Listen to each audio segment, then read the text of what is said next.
ایک شخص اپنے بیٹے کو لے کر، اپنے بچے کو لے کر نبی کریم صلی اللہ علیہ وسلم کی مجلس میں آیا جایا کرتا تھا۔ نبی کریم صلی اللہ علیہ وسلم نے ایک دن اس شخص سے پوچھا، کیا تمہیں اپنے اس بچے سے بے انتہا محبت ہے؟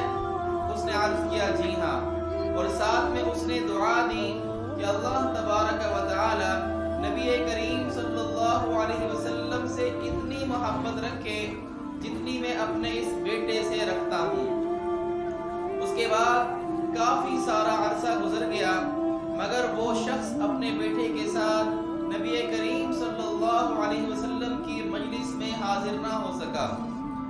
نبی کریم صلی اللہ علیہ وسلم نے صحابہ کرام رضی اللہ عنہم اجمعین سے پوچھا کہ اس بچے کا اور اس شخص کا کیا حال ہے؟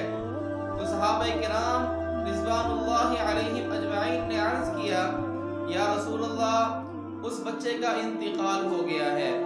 تو نبی کریم صلی اللہ علیہ وسلم اس کی تعزیت کے لیے اس شخص کے پاس گئے، اور جب اس سے ملے تو آپ صلی اللہ علیہ وسلم نے ارشاد فرمایا، کیا تمہیں یہ بات پسند نہیں ہے کہ کل قیامت کے روز جب تم جنت کے دروازے پر جاؤ تو تمہارا بیٹا جنت کے دروازے پر تمہارا استقبال کرے؟